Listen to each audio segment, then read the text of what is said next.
nous nous retrouvons à présent au studio avec Dr Ismail Hamid, islamologue. Bonsoir docteur. Bonsoir. Nous allons parler aujourd'hui d'un sujet concernant le dialogue religieux et la vague de fatwa. En effet, mouftis et autres dignitaires religieux venus d'Afrique, d'Asie et du Proche-Orient se sont réunis ces 2 derniers jours au Caire pour étudier les moyens de faire face à une vague de fatwa émanant d'extrémistes islamiques et prônant le terrorisme notamment. L'objectif de cette conférence est d'unifier le message des mouftis face à la profusion des fatwas plus extrémistes les unes que les autres. Alors, dans ce contexte, quelle est d'après vous la réaction du grand imam de l'Azhar et des autorités officielles de l'Azhar d'une part, et celle du front des ulémas de l'Azhar d'une autre, face à cette recrudescence des actes terroristes? Nous l'avons constaté aujourd'hui, tôt le matin, une explosion a détruit un bâtiment officiel, un Shobra al-Khema, appartenant à la sûreté de l'État. Et bon, l'Azhar a déploré, je viens de le dire il y a quelques instants justement, que l'Azhar a déploré cela. Mais est-ce suffisant? Ne pouvait-il pas, le grand imam, demander une conférence de presse ou ne serait-ce même peut-être d'intervenir officiellement comme le chef d'État l'aurait fait en disant que les autorités de l'Azhar refusent ce genre et donnent des leçons 1, 2, 3, 4 aux gens qui sont susceptibles de faire cela plutôt que de se contenter de déplorer, de regretter et de temps en temps de dire que ce n'est pas ça l'islam. Okay. Bien sûr, bonsoir et merci pour l'invitation. Bien sûr, Al-Azhar, c'est un grand établissement islamique, c'est une institution mondiale qui représente, bien sûr, l'imam de l'Azhar.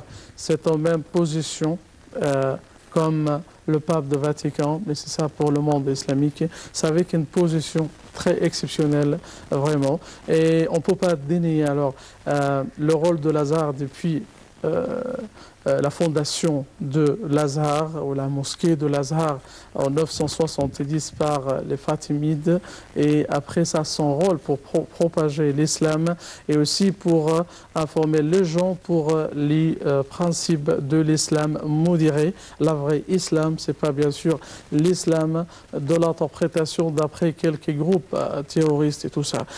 Bien sûr, à l'Azhar, c'est une grande institution qui s'occupe des affaires islamiques beaucoup plus que le ministère de Waqf ou l'Awqaf. Et si on compare par exemple, alors le ministre de l'Awqaf, Waqf, c'est lui qui est membre de gouvernement, c'est lui qui s'occupe de la mosquée et de l'Awqaf ou Al-Ahbas, comme on dit là, c'est les donations que les gens... Bien religieux de même mort. De comment? Les biens religieux de même mort. Oui, bien sûr, mais par rapport à ceux de la position, par exemple, c'est à l'Azhar, c'est d'après l'université de l'Azhar, d'après les instituts de l'Azhar, les écoles de l'Azhar, ça ce qui nous donne à la fin des imams ou des cheikhs ou des ulama, des grands ulama, bien sûr. Après ça, c'est le ministère de l'Awqaf qui profite après dans les mosquées qui sont sous la supervision de ministère de l'Awqaf. Et bien sûr, d'après les critiques qui étaient relancées par le ministre de Waqf, alors par rapport les fatwas par quelques ulémas de l'Azhar et tout ça, on doit distinguer ou différencier entre deux choses. Il y a des ulémas ou des gens qui appartiennent alors aux frères musulmans, ceux qui donnent des fatwas, ceux qui donnent des choses comme on connaît. Il y a beaucoup qui sont... n'importe qui peut mettre une fatwa comme il veut. Vraiment, oui. C'est d'accord. On a ce droit? Il y a encore... Non, bien sûr, oui. Non. Bien. Comment réguler si chacun se met à dire ce qu'il veut? J'aurai le droit moi-même. C'est ça le rôle partageant entre l'Azhar et le grand imam de l'Azhar et le ministère de Waqf. Chacun avec sa responsabilité. L'Azhar, c'est d'après sa position, bien sûr, ça ce qui enseigne les étudiants qui sera après les ulémas ou les cheikhs, ceux qui donnent des fatwas. Bien sûr, c'est nous qui enseignons les étudiants comme ça pour savoir la vraie islam et après on les fait bien éduquer, bien préparer pour donner alors la vraie image de l'islam pour les communs des musulmans. Après, ça arrive le rôle du ministère de Al-Awqaf qui s'occupe de mosquées où il y a les ulémas comme ça. Ça, c'est l'explication. Oui. Comment se fait-il que justement le ministre des Waqf ait critiqué le front des ulémas de l'Azhar, les accusant d'être extrémistes, de prôner le terrorisme et d'être pro-frères musulmans? Bien sûr, je ne suis pas d'accord avec cette accusation en général, si on parle de la généralité de l'accusation. Oui, il y a certains ulémas qui appartiennent à l'Azhar, ceux qui ont des attitudes politiques, ceux qui se tiennent à le groupe des frères musulmans et tout ça. Et pour ça, quand j'ai commencé ma parole, il faut distinguer entre deux sortes de ulémas. Les ulémas, ceux qui appartiennent ou ceux qui sont à côté, avec le côté de frères musulmans, et ceux qui sont neutres, et ceux qui s'expriment d'après leur science et tout ce qu'ils savent, ou leur connaissance et tout ça. Et si on parle d'une accusation générale pour tous les ulémas, je pense que ça, c'est pas juste. Donc on doit différencier entre ceux qui ont d'attitude politique, ceux qui se tiennent des groupes qui sont contre l'État, et ceux qui veulent, par exemple, par leur fatwa, de propager l'anarchie dans notre pays et de ne pas avoir de stabilité en Égypte. Bien sûr, ça c'est quelque chose. Bien, et ça, c'est le rôle de qui de les mettre à leur place? C'est entre les deux. C'est bien sûr, ça c'est le... Maintenant. Bien, mais pourquoi est-ce qu'ils continuent à émettre des fatwas? Non, il faut les arrêter. Alors ça c'est... Bien, mais c'est-à-dire, je veux dire qu'il faut les arrêter. Pour les arrêter, on ne peut pas les arrêter en un jour. Par les lois. Il faut faire des lois. Dans l'Azhar? Oui, par l'Azhar. Mais qu'est-ce que l'Azhar attend? Oui. Alors, je ne sais pas, bien sûr, il faut accélérer par rapport aux fatwas continuelles, où il n'y a pas d'arrêt de fatwa. Il faut alors faire des lois très strictes pour ceux qui ont le droit de donner des fatwas pour les gens. Bien sûr, on a... En fin décembre dernier et début janvier, avait invité l'Azhar à prendre en main cette affaire-là. Il a même parlé d'une révolution. Et tout ça, et c'était en fin décembre, début janvier. Nous sommes en août. Qu'est-ce qui a été fait depuis? Oui, bien sûr, il y a un petit peu de négligence, il y a un petit peu de... C'est-à-dire la négligence, quand il y a des attentats, ce n'est pas un petit peu de négligence, ce n'est pas un feu rouge qu'on grille, c'est des gens qui meurent. C'est vrai, c'est vrai, c'est vrai. Ce n'est pas... On ne peut pas dire, bon, bah oui, il y a un petit peu de négligence, qu'est-ce qu'il faut faire, etc. C'est pas jeter un papier par terre. Non, on parle des âmes, bien sûr, on parle des âmes, on parle de victimes. Bien, qu'est-ce qu'il attend l'Azhar pour agir? Innocent. Alors, bien sûr, il faut exiger l'Azhar, il faut appeler l'Azhar alors, pour faire son rôle, parce que c'est ça le rôle légitime de l'Azhar par sa position comme la grande institution mondiale. Le président l'a invité à faire ça. Le président a demandé à l'Azhar de le faire. C'est la plus haute instance de l'État qui a demandé à l'Azhar de le faire. Qu'est-ce que l'Azhar attend? Moi, bien sûr, je n'ai pas de justification pour le retard, pour une telle chose comme ça. Et il faut accélérer de faire deux lois par rapport au rôle de l'Azhar, qui alors fait de limite pour ceux qui ont le droit de donner al fatwa. Bien sûr, les fatwas comme ça, comme à n'importe qui, et même aussi, le problème, ou le plus grand problème, il y a maintenant des gens qui donnent des fatwas et qui ne sont pas spécialistes de ça, et ceux qui ne sont pas gradués de l'Azhar, et ne sont pas des ulémas de l'Azhar, ceux qui ont étudié hors de l'Azhar par n'importe qui, par n'importe quel moyen. Oui, ça c'est quelque chose de très dangereux. Et quelques hindous, ils ont d'attitude politique alors avec le frère musulman et ceux qui sont contre l'État et la stabilité de l'État. Je sais que l'affaire c'est très compliqué, mais on appelle l'Azhar, on appelle le grand imam de l'Azhar de faire son rôle légitime comme le responsable, comme l'autorité principale des affaires islamiques et qui arrange les lois et pour bien sûr arranger une affaire comme ça et pour arrêter l'anarchie de fatwa pour donner à n'importe qui. En même temps, il y a aussi une responsabilité sur les médias. Les médias, il ne faut pas donner alors la chance à n'importe qui pour donner alors mais des les fatwas. médias ne le font plus. Ah, bien sûr, mais... Ils ne font plus ça. Et maintenant... Ça, c'était sous Morsi. Bon, il y avait des gens qui décidaient qui étaient invités, souvent par des médias d'ailleurs, qui étaient défavorables à eux. Mais simplement, il est présenté pour nous montrer le ridicule de certaines choses. Et ils avaient droit à la parole et on constatait qu'ils disaient parfois des bêtises. Mais encore. Mais sinon, les médias... Dans quelques chaînes maintenant, alors, ça devient comme un commerce de fatwa. Ok, vous connaissez ça, il y a des lignes, alors vite ou rapide, pour ça s'en va dans... Citer quelques chaînes? Alors, ça n'existe pas ça? Les fatwas, alors tu t'appelles avec le cheikh qui t'attend sur la ligne et tu parles avec lui pour tout ce que tu veux, alors pour consulter les Ah, ça c'est considéré aussi une fatwa, ça? Oui, ça c'est quoi ça? C'est pas un simple conseil? Non. Ça, c'est aussi une sorte de fatwa parce que je donne quelqu'un des conseils et après, c'est quelqu'un, il est chargé d'une famille et de plusieurs familles et ce qui aussi, il va aussi parler avec les autres par rapport à la fatwa. Et maintenant, on l'utilise par une façon commerciale. Maintenant, parce que tu appelles, et bien sûr, il y a, comme vous connaissez dans les médias, ça c'est pour un appel trop cher, mais alors tu parles avec l'imam ou le cheikh, celui qui te donne le meilleur fatwa pour ta vie et pour tout ça. Et encore dans quelques chaînes qui existent aussi, c'est un programme pour... quelqu'un qui est dans un programme et les gens qui l'appellent pour donner des fatwas. Ça existait depuis... oui, ça commence beaucoup quand les frères musulmans étaient sur le pouvoir, mais aussi il y a quelques traces aussi de ça. Alors, il faut faire des lois, il faut faire des règles pour arranger tout ça. Parce qu'on a vraiment une anarchie de fatwas et des consultations islamiques de n'importe qui.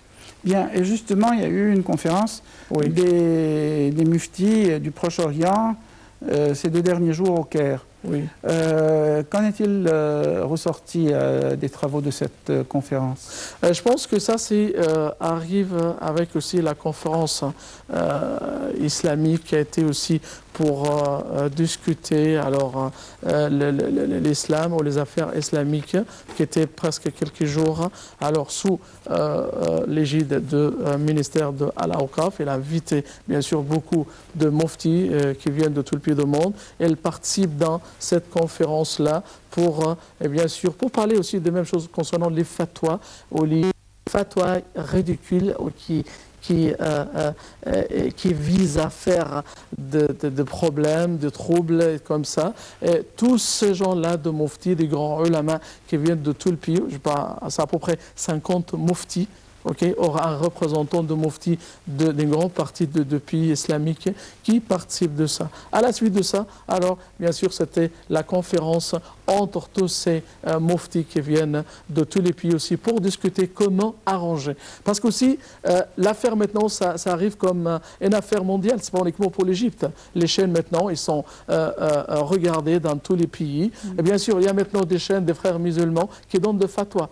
Alors, hebdomadaire, c'est de certains jours de la semaine, par quelques cheikhs de frères musulmans, ceux qui donnent de fatwa direct, c'est par les appels directs aux muftis, même aussi par Facebook ou par le site de la chaîne. Il y a beaucoup de moyens. Donc maintenant, ce n'est pas une affaire uniquement pour l'Égypte, on doit partager aussi la responsabilité avec tous les pays islamiques, c'est pour partager de ça, pour faire des règles et pour de lois. Maintenant, en Turquie, on a 5 chaînes de frères musulmans. À chaque chaîne, il y a quelqu'un qui apparaît plusieurs fois par semaine et pour donner de fatwa à n'importe qui. Pour ceux qui sont en Égypte, ceux qui sont dehors de l'Égypte, en Europe et tout ça. Donc, on a besoin d'une conférence comme ça, d'arranger les règles, ou de mettre des règles strictes, et aussi des lois pour ceux qui ont le droit de faire fatwa. Et ces règles-là, ça va venir vite ou ils vont faire une commission dont émanera une deuxième commission, une sous-commission qui proposera de créer encore une sous-commission et on n'en finira jamais peut-être? Bien sûr. Alors, tout ce qu'on possède maintenant, c'est avec notre pouvoir, c'est de souhait ou d'espoir. On souhaite vraiment, avec la nécessité urgente, maintenant de faire des limites pour l'anarchie de fatwa. Maintenant, c'est de faire ça assez vite. Et de votre programme, j'appelle Cheikh Al-Azhar, le grand imam, Dr Ahmed Taïeb, c'est de faire tout ce qui est possible pour faire de loi et de règles à tout possible. Parce qu'on a besoin vraiment de tout ce qui se passe maintenant. Quand j'entends les fatwas des ulémas, ceux qui appartiennent de frères musulmans, c'est un appel à la violence, un appel direct à la violence, c'est un appel contre l'État, où ils disent aux gens, ceux qui sont courtisans d'eux, ceux qui sont partenaires de leurs attitudes, alors vous avez le droit de combattre l'État ou le régime en Égypte et même aussi les bâtiments officiels. Et tout ce qui se passe au bon matin dans ces jours-là et avant et tout ce qui se passe après, c'est tout ça d'après, c'est un résultat de leurs fatwas. Les fatwas violents qui appellent à la violence tout le temps. Mais comment est-ce que les gens se laissent influencer par une fatwa? J'imagine que, je ne sais pas, si quelqu'un me dit quelque chose, qui qu'il soit, le grand imam ou le pape ou n'importe qui, si je trouve qu'il dit des bêtises, je ne vais pas le suivre, c'est tout. Si moi-même j'estime, même à tort, si je trouve que, même j'ai peut-être tort, mais j'estime qu'il dit des bêtises, je ne vais pas le suivre. Ça c'est pour ton point de vue, alors c'est une bêtise. Et de mon point de vue, c'est une bêtise. Mais pour les autres, celui qui donne le fatwa comme ça, il parle avec l'autre directement que c'est une sorte de djihad. Djihad te fait quelque chose de bien pour aider la religion et pour aussi combattre les injustes ou les comme ça. Donc c'est une affaire différente et c'est une interprétation différente pour lui. Ça, c'est là pour... Mais le récipiendaire de cette mentalité, il ne se dit pas, mais comment j'aide la religion en faisant ça? En général, je donne un très mauvais exemple des gens qui se disent religieux. Du coup, on a constaté justement qu'il y a une augmentation du nombre d'athées en Égypte, chose qui n'existait pas du tout. Selon Pew, P-E-W, les Égyptiens étaient les gens les plus... je dirais religieux entre guillemets, c'est-à-dire en tout cas les moins athées au monde. Il y avait très peu d'Égyptiens qui se disaient athées, quelle que soit leur forme de pratique, plus ou moins souple, mais ils se disaient tous croyants en Dieu. Là maintenant, le nombre augmente et il y aurait par exemple peut-être 2 millions. Comment ça ne fait pas réfléchir les gens? Je suis d'accord avec toi d'après ces points de vue, mais pour les autres, c'est une chose différente. Tu parles de groupes, alors le principe de ces groupes-là, pour rejoindre le groupe, alors tu dois montrer tous les signes d'obédience, alors pour ceux qui sont seniors plus anciens de toi, de ces groupes-là. C'est ce qu'on appelle... l'obédience aveugle. C'est ce que j'appellerais la servilité. Oui, c'est quelqu'un... Pourquoi est-ce que M. Tartampion aurait le droit de me dire telle et telle chose, et moi, je n'aurais pas le droit de lui dire, ben non, c'est moi qui ai raison, et toi qui as tort, tu fais ce que je veux. Il n'y a pas de cette sorte de discussion entre eux. Entre eux, celui qui est seigneur, ou celui qui est plus ancien de ces groupes-là, on parle de frères, bien sûr, donc celui qui est débutant, il doit obéir, il doit entendre. C'est juste là, il y a des ordres, et tu dois exécuter les ordres, tu dois faire les ordres sans discussion. C'est ça la catastrophe de tel groupe. Donc quand il y a un fatwa d'utiliser la violence, de brûler, et de faire un bombardement, un attentat, j'ai compris cela. Mais qu'est-ce qui fait que cette personne accepte ça? Je ne saisis pas pour tout individu demander à n'importe quel type dans la rue au hasard fais telle chose, il va vous dire pourquoi. Alors, pourquoi? C'est-à-dire, c'est là la chance de réfléchir, ou de bien réfléchir de tout ce qu'il fait, ou de la façon qu'il est traité avec de tels groupes. Bien sûr, il n'aura jamais on ne sera jamais un membre de tel groupe donc qui annule la personnalité de la personne. Donc cet individu ne le fera pas. Oui. Et les autres, ils peuvent subir une certaine approche, s'ils sont faibles, s'ils ont besoin d'une sorte de famille, d'une identité. Alors ces groupes-là leur offrent la famille et l'identité. Du coup, ils sont contents et ils... Oui, bien sûr, c'est ça l'affaire. Donc, quand elle est devenue une partie ou un membre de tel groupe, c'est fini. Il faudra parler par la logique. Comment cette personne la pense à cette façon? Comment elle ne réfléchit pas avec les ordres que les autres, le Seigneur, que leur donne de comme ça? Non, c'est une affaire différente. C'est qu'elle est quelqu'un commun, c'est qu'elle est quelqu'un normal, qui n'a pas d'attitude de cette façon de bêtise. Donc bien sûr, elle réfléchit, mais les autres, ou elles ne réfléchissent pas. C'est juste les ordres. Après, c'est un ordre d'utiliser la violence, c'est un ordre de combattre le régime d'Égypte, c'est de faire l'anarchie, de brûler les bâtiments de l'État, de faire des attentats. C'est un ordre. Et pour lui, c'est un djihad. Et là, c'est ce qu'on appelle al-bay'a. Bay'a chez vous, tu obéis pour n'importe, sans discussion et sans parole avec les seigneurs. Bien, une dernière question. Pourquoi l'Azhar n'a-t-il pas une chaîne de télévision à travers laquelle il pourrait s'expliquer au public? On a, bien sûr, c'est le problème, on a un problème. On a des chaînes maintenant, ceux de l'Azhar. On a des chaînes de l'Azhar? Oui, de l'Azhar, maintenant. Il suffirait d'une? Ah oui, mais comment les efforts et les efficacités, bien sûr, et l'influence d'une telle chaîne comme ça. Bien sûr, je ne trouve pas une grande influence pour la chaîne. C'est une chaîne normale comme les autres chaînes qui étaient avant, mais il n'y a pas des choses qui attirent les spectateurs. C'est ce qu'on a besoin de promouvoir, bien sûr, cette chaîne-là, et pour attirer les spectateurs pour regarder cette chaîne, et pour aussi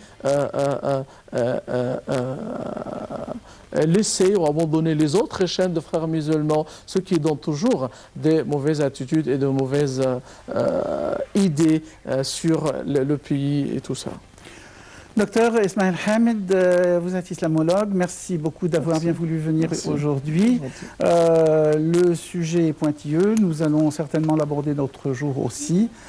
Merci beaucoup. À présent, mesdames, messieurs, nous passons au deuxième entretien de la soirée qui concerne la Turquie. En effet, la commission électorale en Turquie a proposé la date du 1er novembre pour la tenue des élections législatives anticipées après l'échec des négociations pour la formation d'un gouvernement de coalition à l'issue du scrutin de juin. Sur le terrain, 8 soldats turcs, par ailleurs, ont été tués mercredi dans une attaque survenue à Siirt, au sud-est du pays, et attribuée aux rebelles du Parti des travailleurs du Kurdistan. Plus de détails dans ce compte-rendu.